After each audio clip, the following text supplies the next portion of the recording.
Olá pessoal, eu sou Vinícius Siqueira do site Colunas Tortas. E eu sou o Lucas Silva.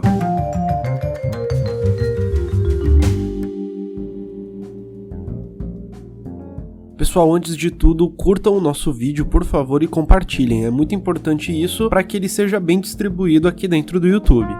Galera, a gente está gravando esse programa para comentar os ataques que a greve geral do dia 28 de abril sofreu pelos setores mais conservadores dos meios de comunicação, principalmente na internet. Para relembrarmos aqui, a greve geral do dia 28 foi organizada com o intuito de paralisar o país em resposta às reformas trabalhistas e da Previdência, que o governo do presidente Michel Temer está tentando implantar. Esses ataques têm como objetivo apresentar a greve como uma total falácia, tentativa que estava sendo feita já antes do dia 28, por meio de declarações equívocas a respeito de seus principais objetivos. Kim Kataguiri, coordenador nacional do Movimento Brasil Livre, que fazia campanha pro impeachment para arrecadar dinheiro através da organização e deixava sua conta pessoal para depósito, lançou um vídeo no dia 26 de abril explicando qual seria o real motivo da paralisação. Para ele, as centrais sindicais estariam com medo de perder o dinheiro advindo da contribuição obrigatória e por isso estariam se organizando. Disse também que tudo não passou de uma tentativa de colocar o PT de volta ao poder na próxima eleição presidencial em 2018. As grandes centrais sindicais, como a própria CUT, são a favor da extinção da obrigatoriedade. E outras, como o Sindicato dos Metroviários de São Paulo, repassam a verba recebida para os trabalhadores.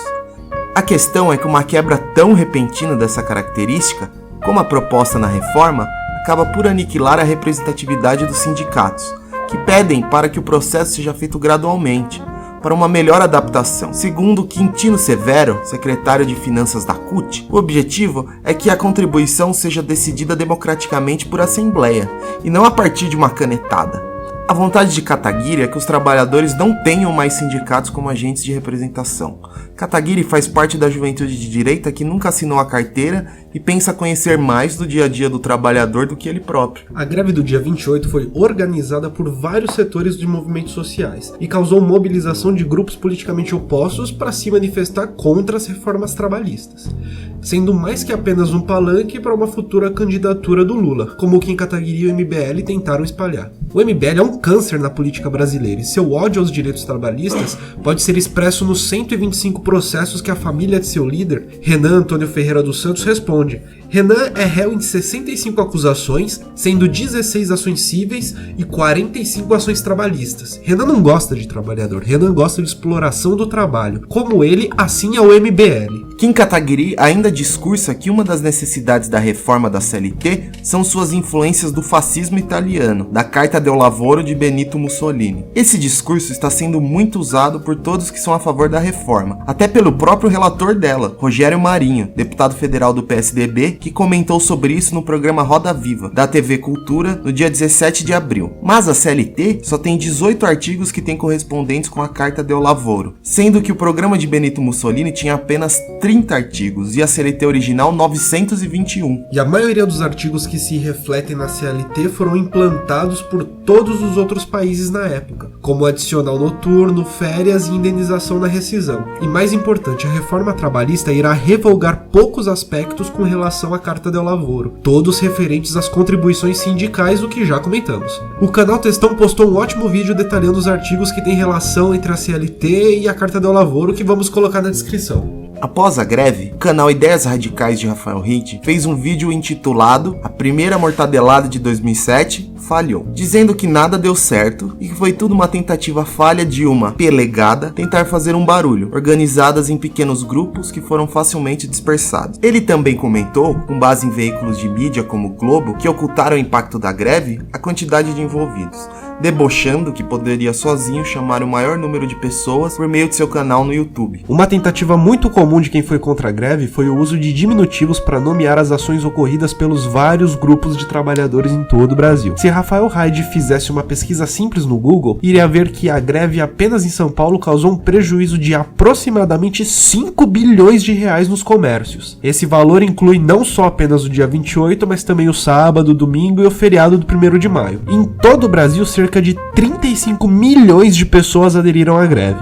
Eu acho que um punhado de baderneiros não poderia ter movimentado uma paralisação com esses resultados e desse tamanho, não é? Voltando a falar dos grandes veículos de comunicação, muitos jornais como a Folha de São Paulo, Estadão e a Veja usaram imagens de manifestantes depredando agências bancárias e restaurantes, focando a greve no dia 28 apenas nesses aspectos, ou seja, usaram essas imagens como se elas representassem toda a manifestação. Colocaram os sindicatos, centrais trabalhistas e um restante de baderneiros como se eles fossem os únicos interessados em realizar essas paralisações e como se fossem a maioria presente naqueles lugares. Só que eles deixaram de lado muitas categorias de trabalhadores que aderiram à greve, como professores de escolas públicas e privadas, bancários, metalúrgicos, motoristas de ônibus e metroviários. Quase não houve nenhuma discussão a respeito da repressão policial. Na maioria, as ações da polícia foram classificadas apenas como instrumento de dispersão dos manifestantes por esses veículos. Pouco se comentou dos efeitos da repressão violenta, como o estudante Matheus Ferreira da Silva, que sofreu traumatismo craniano em consequência de um golpe de cacetete dado pelo capitão Augusto Sampaio em Goiânia, e a bomba jogada no palanque do deputado Flávio Serafini do PSOL, enquanto pedia o fim da violência aos manifestantes na região da Cinelândia, no Rio de Janeiro. Notícias a respeito só surgiram em consequência da gravidade dos casos, na medida em que poderiam gerar audiência. Nada de relevante foi comentado sobre os 3 militantes do MTST presos em São Paulo por estarem participando dos bloqueios da greve do dia 28. Vale lembrar que essa abordagem é muito diferente da que foi usada para acompanhar as manifestações pró-impeachment dos anos de 2015 e 2016, que receberam cobertura ampla desses mesmos veículos de comunicação.